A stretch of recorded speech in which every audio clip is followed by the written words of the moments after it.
you. Good afternoon. Is this on?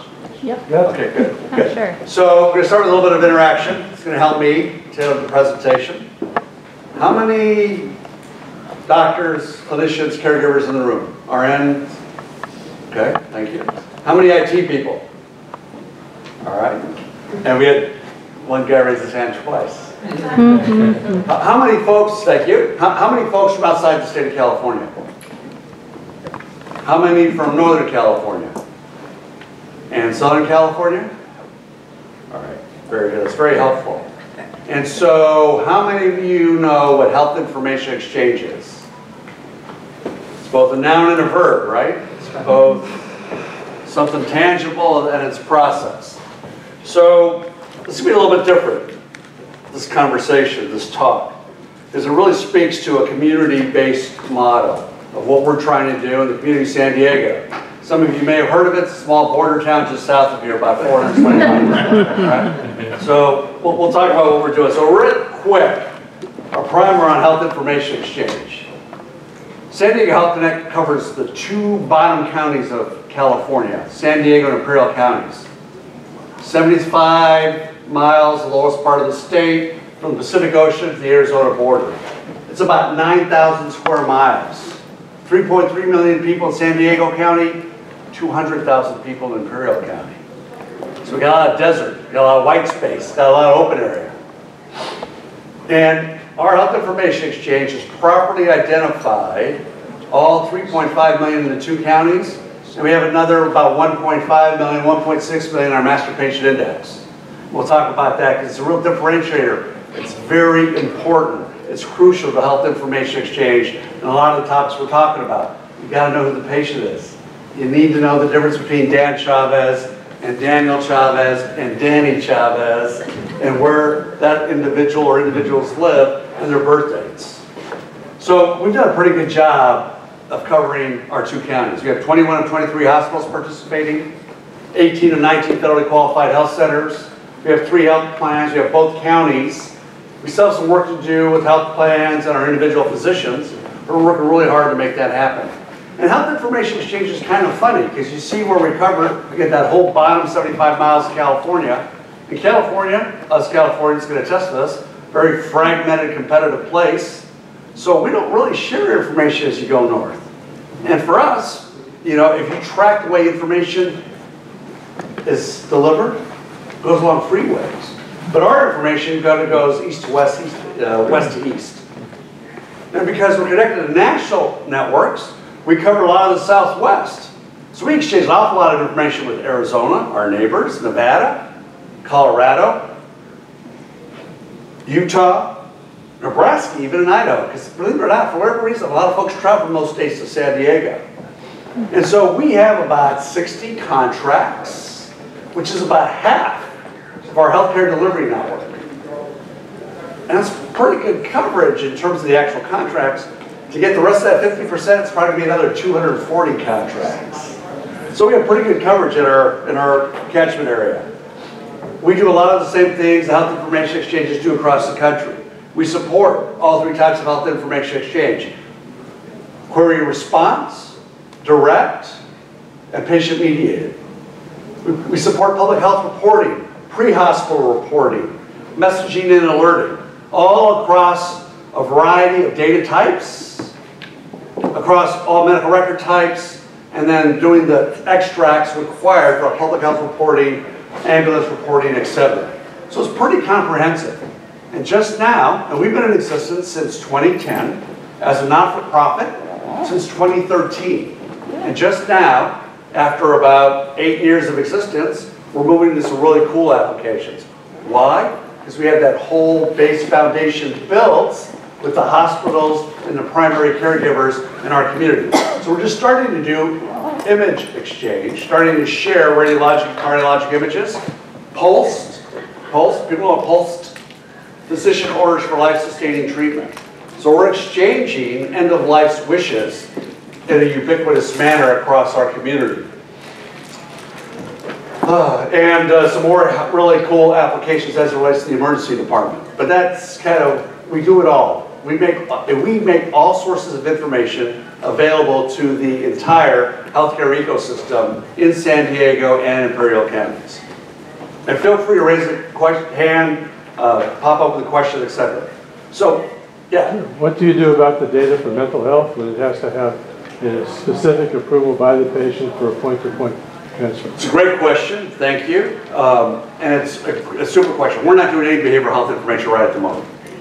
Our community, and we're community-based, right? We're not-for-profit, so our community decides what's prioritized for us. And so far, we're not ready to do that because of the sensitivity of that data. But it's a key point. I mentioned patient identification.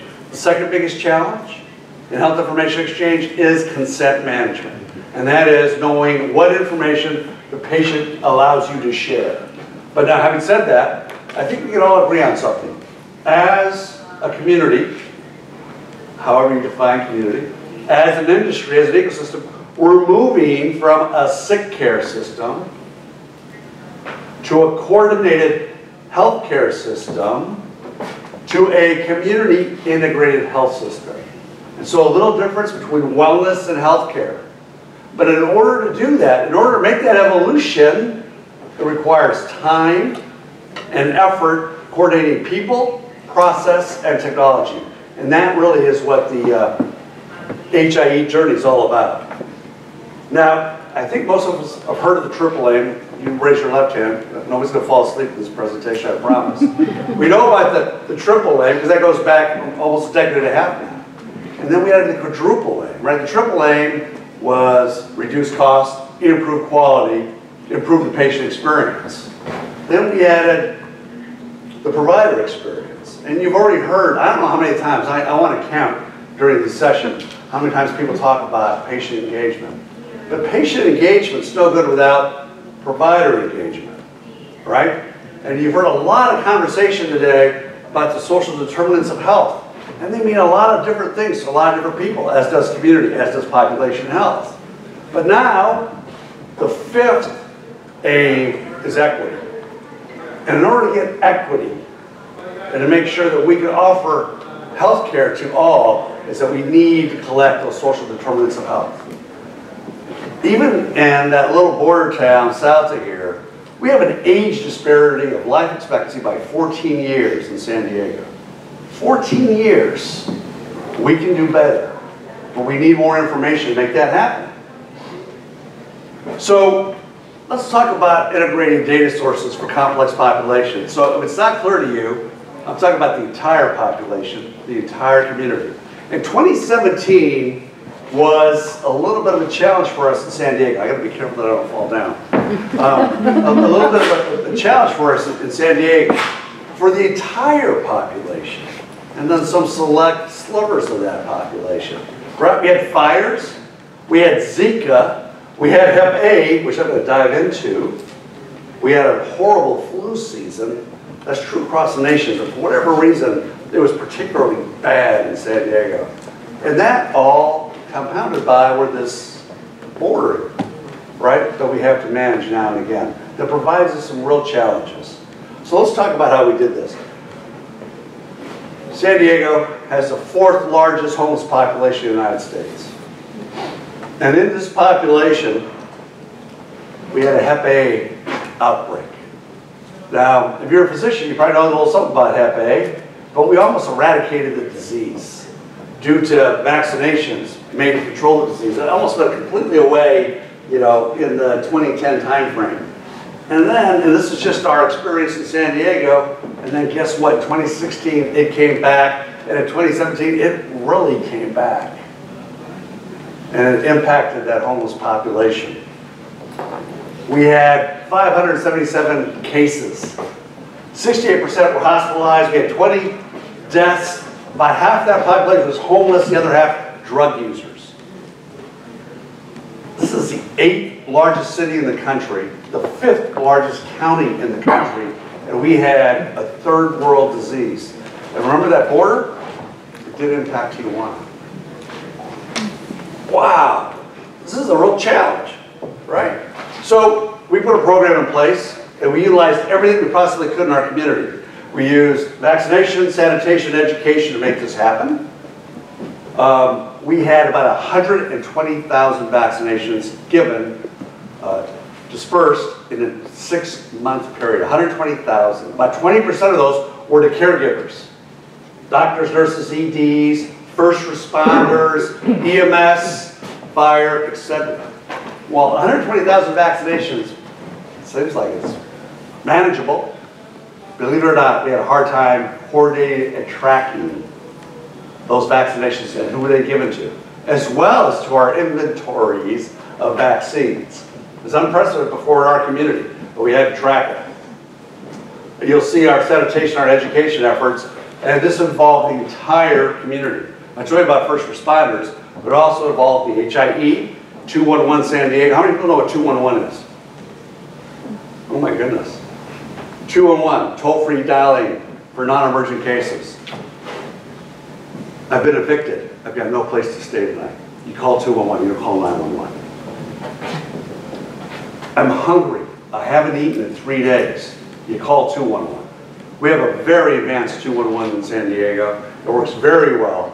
But we involve them for both intake and outreach for telecommunications and phone calls. Believe it or not, a lot of those homeless people have cell phones. So we can communicate with the homeless population because many of them have cell phones. We started doing alerts. And then you find out things. We have an outbreak like this. In our community, as advanced as we are, as digital as we are, we had 5 different ways to record a homeless person electronic health record. Some people wrote homeless in the address. That's a pretty good way. Some people put the address of the emergency department. And others manipulated the zip code, either 999 or ZZZZ, to say this is a homeless person.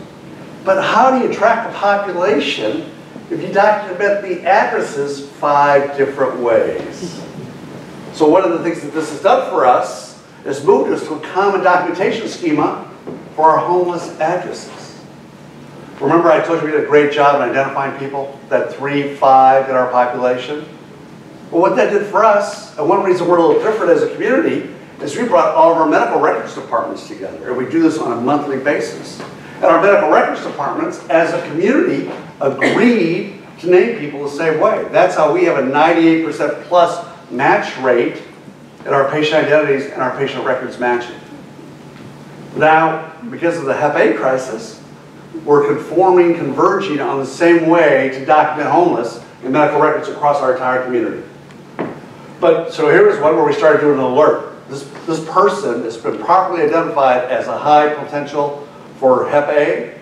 Please apply a vaccination. Please prescribe a vaccination. Then we started doing some retrospective analysis, and we've got the data of the Health Information Exchange. And now we're starting to build a picture. And you heard about person-centric.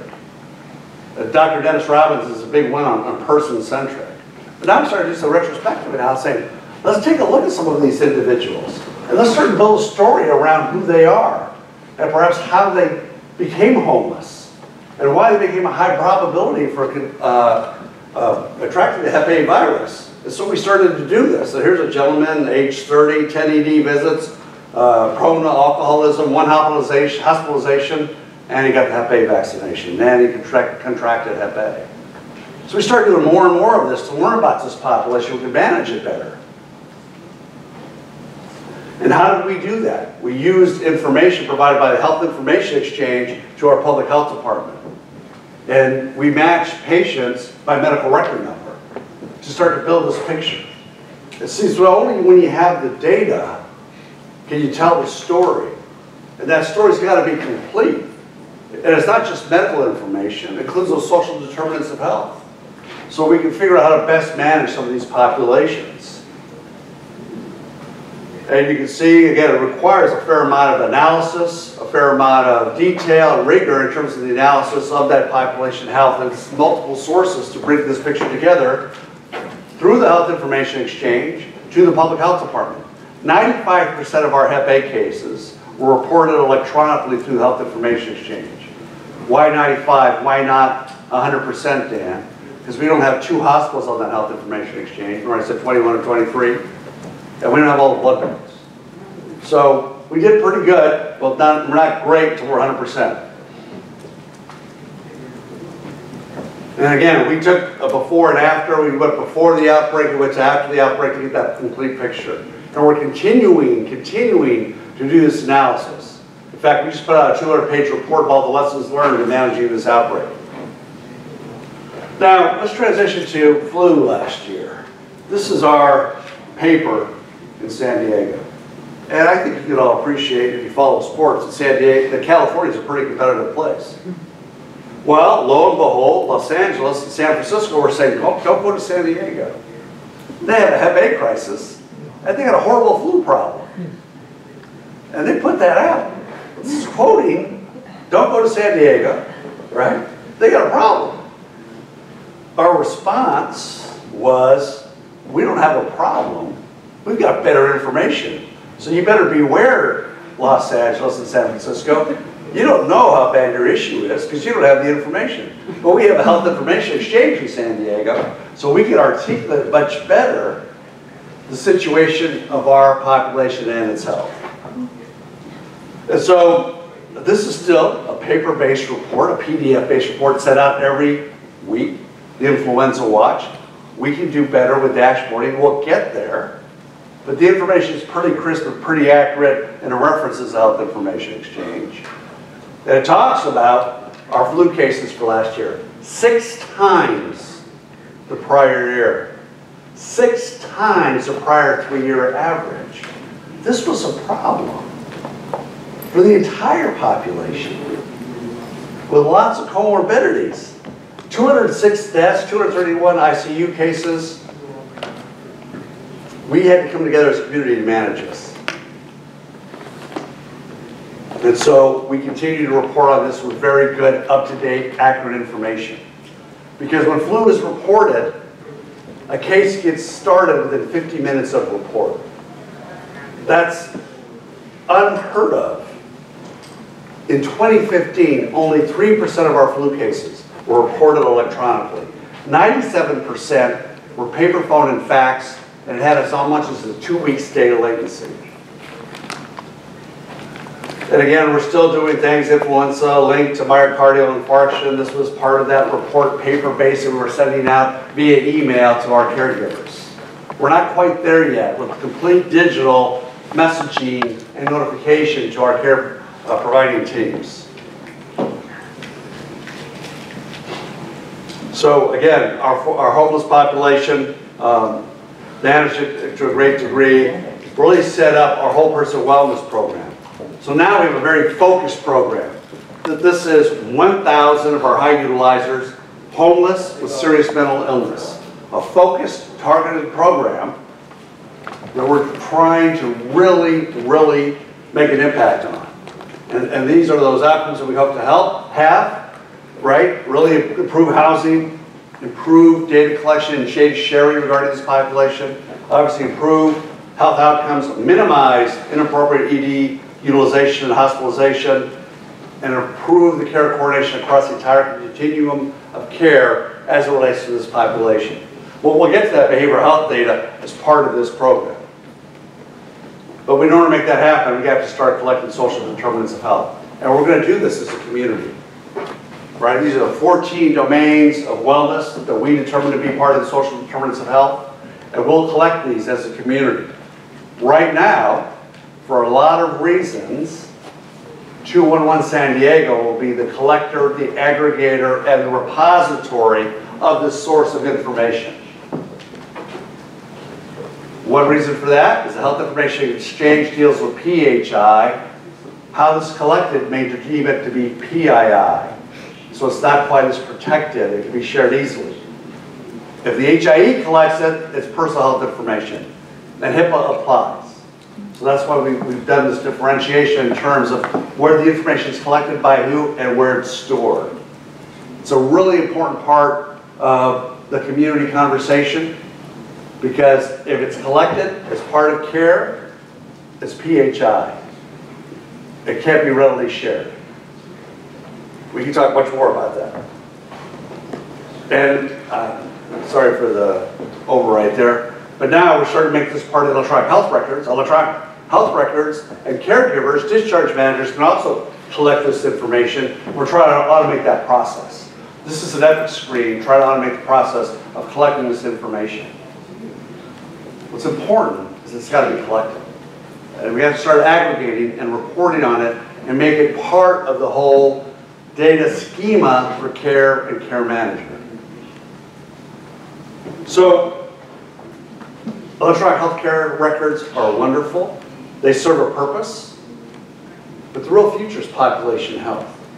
And where we need to get to is that aggregated view of the person, of the family, of the neighborhood, of the community, and the overall population.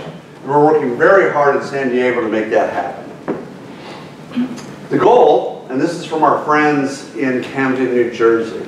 I'm not sure you can see this, but this really is a comprehensive view. You know, it goes from 2010, I think, to 2014, so it really is a retrospective analysis. But imagine if we could drill down on all these segments by an individual and really get that 360-degree view of that person's health and wellness.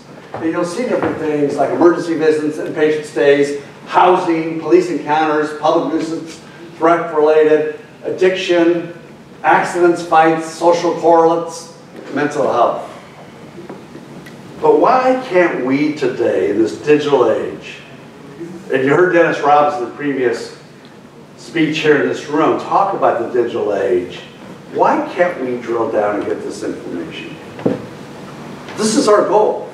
So, for us, it's a little challenging. We started down a path in 2010. The county of San Diego started down a path with Connect Well San Diego, integrating all the county health and human services data infrastructures. Now, they have a private health information exchange, if you will. We talked about 211 San Diego. At 211 San Diego, this dialing code started in 2010 down a path for community information exchange, or a health information exchange of social services agencies and CBOs. And then we had the health information exchange, which I've described to you. Now our challenge is to get that view, to get the previous view. Guess what? We've got to connect these three large infrastructures into a common infrastructure, into a common data utility for healthcare and wellness in San Diego. So we're not diverging, but we have a large task ahead of us, at least a 5-year program to make these three large infrastructures converge. And how are we going to do that? Well, we've got to address patient identification. I think we've already talked about that one. We talked about data. Well, we got to get quality data. And the path the healthcare system has been on with CCDs and CCDAs are documents. And those documents don't lend themselves to analysis. So the current trend in our industry, the current state of the art in the industry is to take those CCD and CCDAs and parse them. But when you parse them, the information isn't all the same when it's parsed. So we're working hard at San Diego Health Connect not to do documents, but to collect the information natively from the systems. Data provenance. How many of you know what data provenance is? Data provenance is the history. It's that chain of custody of the data. Where did the data come from? When did it change? Who changed it? Do I have the opportunity to see what it was changed from? It's not a simple concept, but it's really important to population health and health information management, data provenance. It should be a requirement in anything you do, that you can figure out the source of the data, where it came from, who changed it, on what date, and why. PHI and PII, we talked about that. PHI, governed by HIPAA. PII, state laws, everything's governed that, but you got to find a way to make this work. Again, these three infrastructures, 3 master patient indexes, 3 6- or 7-figure pieces of technology that are redundant. Why don't we just have one for this entire community? Public health. We talked about Hep A, we talked about influenza. We've got to get that information flowing to primary care very quickly. and not in the form of a paper report, right? Zip code 92128. You have a higher than average instance of flu in your neighborhoods. Give that to all the primary care physicians that service that zip code. We're being inundated with data. Everybody in this room knows that. Our physicians know that better than anyone, right? We've got to get a proper clinical summary to our physicians so they can drill down. They start at a very high level and be able to drill down very quickly. They need to get to where they need to get to, without worrying about patient identification, without worrying about data provenance, without worrying about the type of data that it is. We've got to get to a proper presentation of clinical data. Everything's got to be a doctor's order. I'm not saying that to our doctors. I'm saying that because when a doctor makes an order, the order is fulfilled, it's documented, and the loop is closed. So everything, get this person on a food program. Get this person on a transportation program. One, it makes it clinical. It makes it treatment, so we can close the loop. Two, because it is a doctor's order, people follow through with it. It's just not, we're documenting this person's got some food insecurity. Get this person on a food program. Signed, Dr. Chavez. Right? So we got to change our mentality there. And then given the state of where we are, and we're all there, it's always happening on every one of our phones, at every table in the room, you're getting automated notifications and alerts. Well, we got to make that enabled through the entire healthcare ecosystem, to primary care, to health plans, to public health. Is to get this concept and get these automated notifications and alerts properly focused and presented. And we don't want alert fatigue. We don't want to overwhelm people with these things. So it's going to require some learning to make this happen properly, right? It's more than I got a new Facebook friend, right? Or I got a new LinkedIn connection. This has got to be properly focused. So as we drive convergence between these three very large infrastructures, we're trying to make that happen. And so this is kind of what it looks like. It's kind of a mishmash, you know, between what we know has to happen, between programs, between the existing infrastructures, and this is our mantra.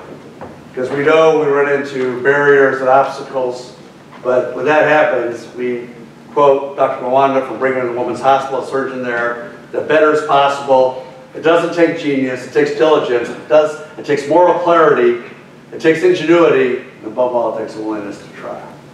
Right? I'm happy to entertain questions. Yes, ma'am. Are you getting pushback from doctors who don't want to prescribe transportation? Yes. How are you dealing with that? Not as well as we could. So we get pushback from doctors using the health information exchange. We get pushback from doctors using electronic health records. So it kind of depends on the situation and what institution they belong to, where they practice medicine, and the like. So there is no one answer for all this. Our large institutions are going at their own pace. Our FQHCs are doing pretty well. FQAC. Federally qualified health centers, our community health centers. Sorry, thank you. So it's not a uniform implementation. We continually bombard the community with updates and success stories, and that always helps because though it's often hard to collect these stories, and they're largely anecdotal. But for instance, I told you we connect with pre-hospital reporting in ambulances. Last summer, middle-aged man, heart attack, information, everything worked perfectly. Real-time communication between the ambulance and the receiving emergency department. Time from arrival to a stent in the chest, 16 minutes. But it works beautifully. And it's a real difference maker. That average is usually 45 to 60 minutes. So things like that, where we can advertise what we're doing and make a difference, right? You just can't wait for everybody to get on it. Yes, ma'am. How is the current political climate impacting San Diego in particular in these communities? Can you elaborate a little more on political environment? What you mean? Well, I guess I'm particularly thinking of communities that don't, you know, people who don't want to go in, you know, I mean, what, in terms of documentation, I guess, is my biggest, It's a great question. Yeah. Great question. So I have been to, as a variety of being a participant on a number of programs, as being a community leader, I suppose, if you want to call me that, as being a subcontractor on several contracts.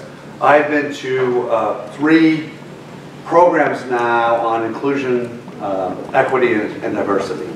And so it's a big practice area for our community, and I have a lot of my colleagues in a variety of different segments participating in this.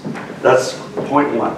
Point 2, we have 2 programs specifically address the deal of this, and that's our Whole Person Wellness Program, which we talked about, the homeless, seriously mentally ill, and our Accountable Community for Health, which is the state-funded Medicaid program. For us, it's to impact heart attack and stroke in some select areas. So it's slow, it's targeted. Hopefully it will grow through osmosis, because we want to go beyond our whole person wellness definition today, as well as to our accountable community today. So it's a focus area. It is focused on a couple of segments as well as zip codes, but we're trying to educate and grow it organically based on those programs.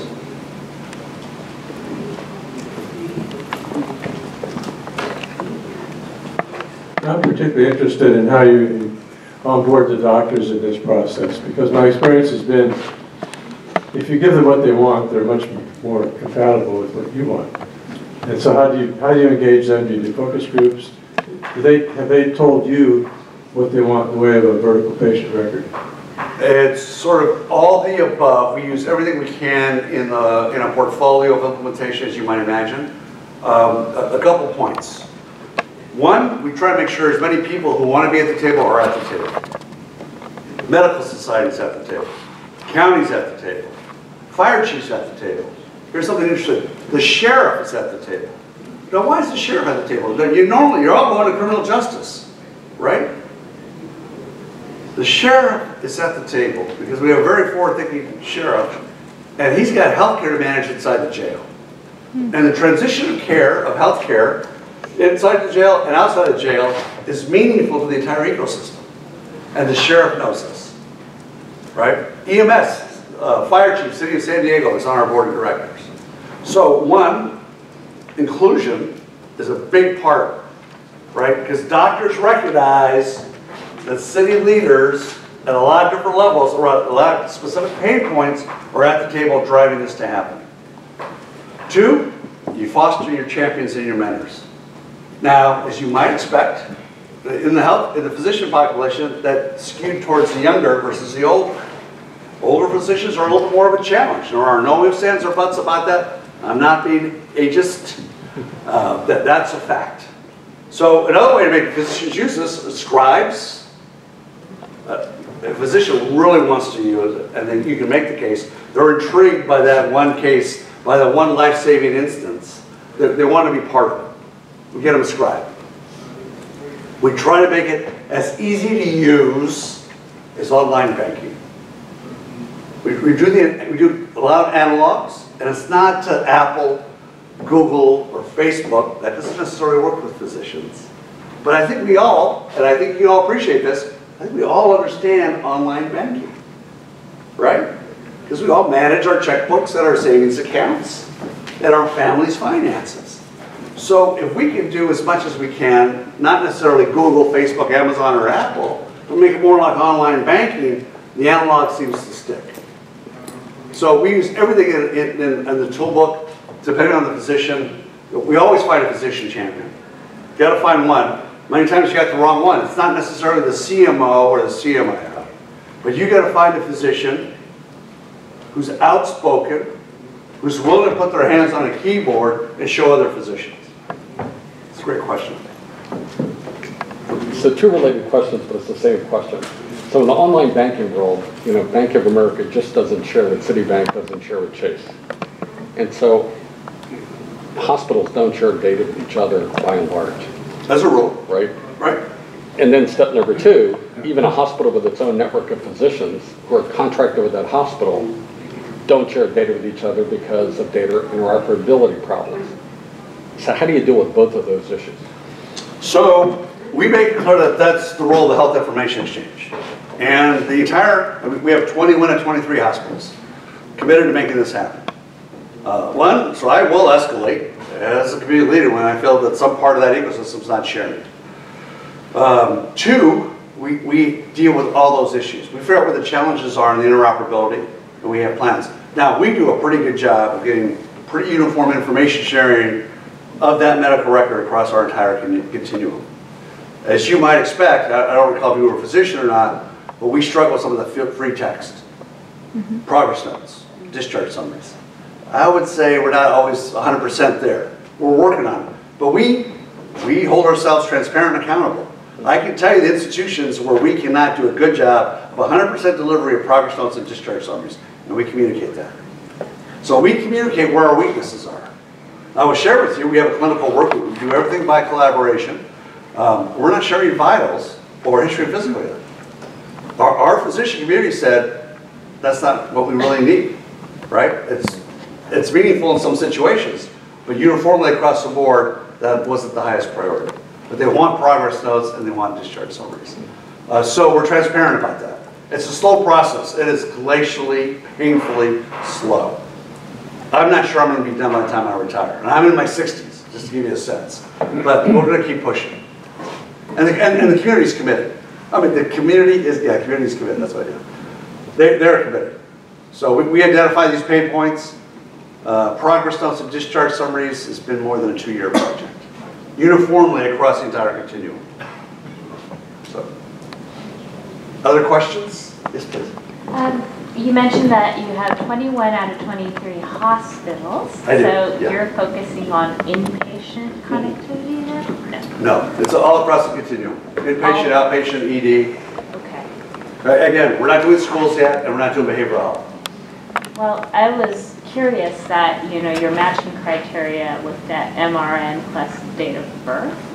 MRN, are you assuming that anyone who plays is on the same EMR? Oh no, oh no. Okay, so are you generating something that... MRN helps, right? Okay. So we have, this is a great question, thank you.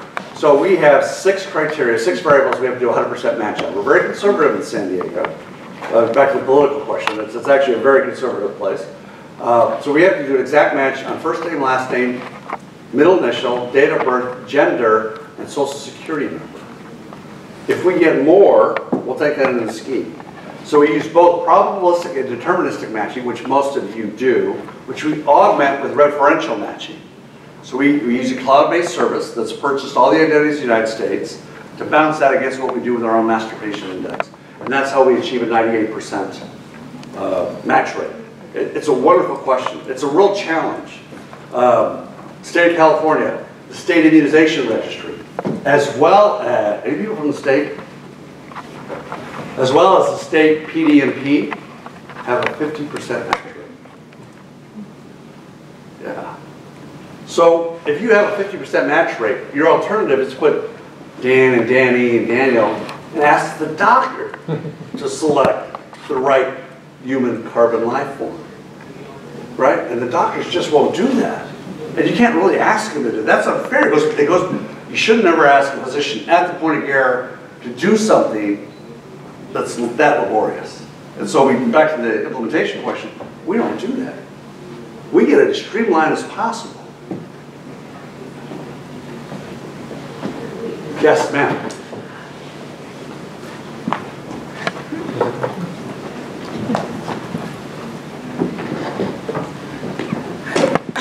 Has your organization thought about partnering with other local government institutions to develop policy recommendations to address the social determinants?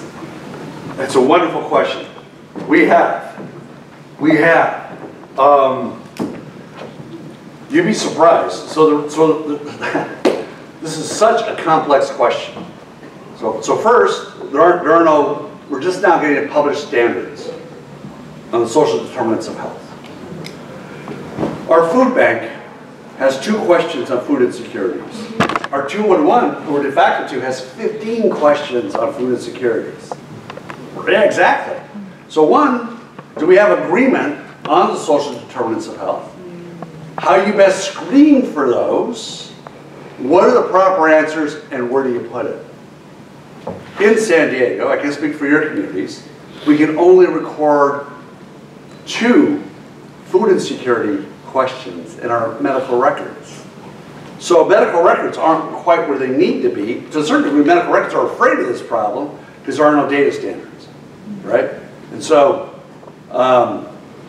we have to, this is a challenge for us as a community, and we're quick in San Diego to go to a community-based standard. We don't care about Washington, we don't care about Sacramento. If we can agree in San Diego, we'll do it that way.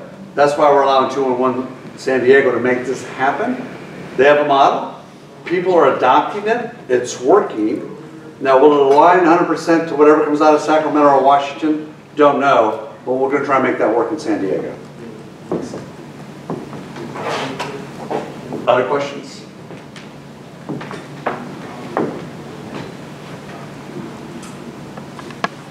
Please? Kind of similar. At what point do you I see how you're gathering the data, and that's a huge task and painfully slow. At what point are you making recommendations, acting on changes based on what you're seeing in the data? Well, it's not our data. So we're trying to make the data available to the people that need to make that happen. So it's not for us to make those changes. It's us, it's up to us to get the very best high quality uniform data to the community. So we provide that data based on permitted use and approved use cases, like for whole person wellness and accountable community health, available to those who need it. You know, one of our struggles with our accountable community for health is that we have a lot of data quality measurements already published that we've been using for decades. People are used to those. The epidemiologists are used to those. That's the way we do business today.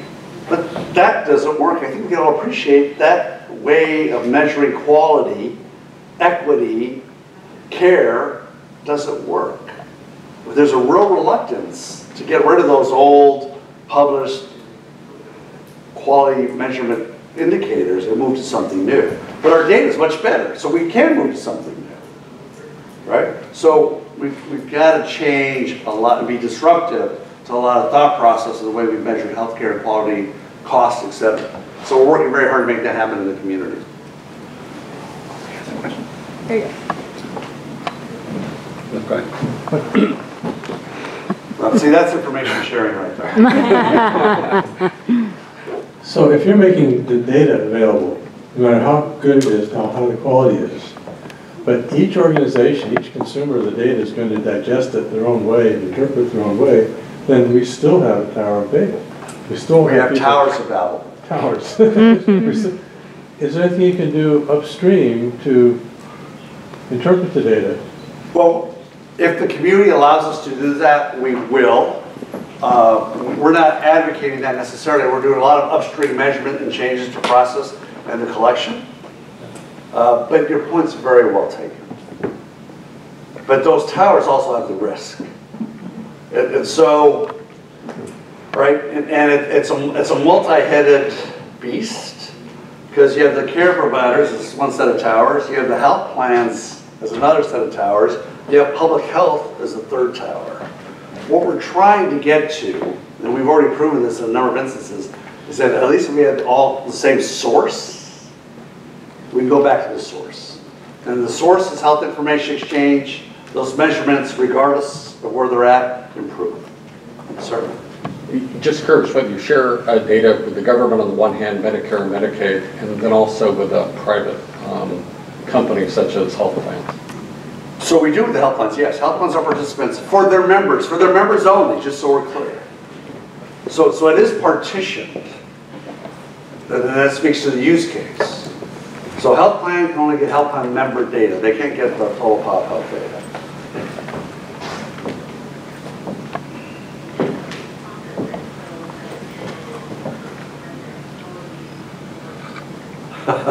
2 minutes. 2 minutes. Questions? Anybody else? Support health information exchange. Oh, we got one. No, please. Can you tell us more about how you how you share your success stories. Is it public campaigns? Are you paying for advertising? Are you doing? We try to pay very little for anything outside health information technology. We have a newsletter. I don't consider myself to be a politico. I never wanted to be a politico. I do this a lot in a variety of settings in San Diego and Imperial counties.